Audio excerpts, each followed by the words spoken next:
औज़ुबिल्लाहिमिनश्शैतानिर्रजीम बिस्मिल्लाहिर्रहमानिर्रहीम।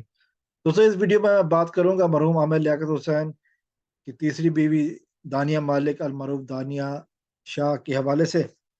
और आज हेयरिंग के बाद जब अदालत से वकील बाहर आए हैं तो वकीलों के बयान के बाद उस सिलसिले में पूरी वीडियो पूरी बातें पिछली वीडियो में कर चुका हूँ। तो जो दानिया की वालदा ने बयान दिया है उस हवाले से थोड़ी सी बात करूंगा। उन्होंने कहा कि जी आमिर का पोस्टमार्टम नहीं हुआ। आमिर के पोस्टमार्टम के लिए उन्होंने फिर से दरख्वास्त दी है और उन्होंने कहा कि जी आमिर के ऊपर तशद्दुद हुआ है। फिर वो ये अपनी बात दोहराई है और उन्होंने कहा कि जी उन्होंने अब दरख्वास्त दे दी है पोस्टमार्टम के लिए और इसके उन्होंने कहा जी आमिर पे जो तशद्दुद हुआ है उसके सबूत हमारे पास मौजूद हैं, वो हम अदालत में पेश करेंगे। तो ये आज की हेयरिंग में ये हाई हेयरिंग के बाद ये बातें आई आई सामने। और दूसरी तरफ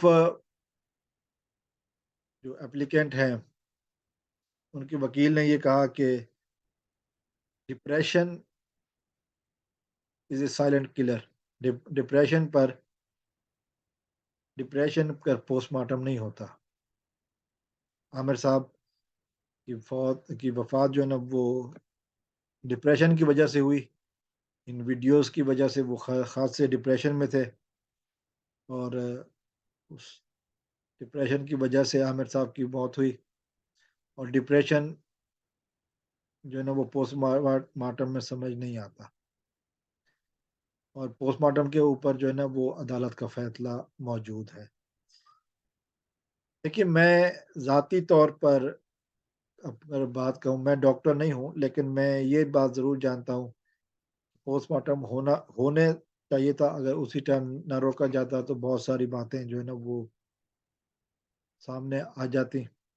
अब क्यों रोका गया, क्या उस टाइम बातें हुई, मैं उस मैटर पे बात नहीं करूँगा। ना मैं कर सकता हूँ, मुझे इन चीज़ों का इल्म नहीं है। मैं डॉक्टर नहीं हूँ। मैं इस सिलसिले में कोई बात नहीं करना चाहता कि डिप्रेशन का ज़ाहिर है कुछ असरात और होते हैं। और जो दानिया की वालदा क्लेम कर रही हैं कि आमिर की वफ़ात जो है ना वो डिप्रेशन की वजह से नहीं हुई बल्कि तशद्दुद की वजह से हुई है। तो उस वक़्त ये बातें क्यों नहीं की गईं जब एप्लीकेशन थी? अदालत में ये के सामने ये बातें होनी चाहिए थी। फिर हो जाती, फिर अदालत फ़ैसला दे देती। वो एक जज का फ़ैसला हो, एक अदालत का फ़ैसला है जिसके ऊपर कोई बात नहीं करना चाहूँगा, लेकिन ये है कि इस टाइम जो फ़ैसला है वो यही है कि पोस्टमार्टम नहीं किया जाए। उसके बाद आगे की बातें यही हैं कि दानिया की वालदा जो है सलमा बीबी, उनका हर वक़्त एक ही जवाब है, जायदाद, जायदाद, जायदाद। कुछ पैसों की कमी ज़रूर हुई है, वो 40 करोड़ से 32 करोड़ पे आए हैं, लेकिन जायदाद का लफ्ज़ अभी भी मौजूद है उनके लबों पर। देखिए, अल्लाह करे ये मैटर जल्द सॉल्व हो जाए। वस्सलामु अलैकुम वरहमतुल्लाह।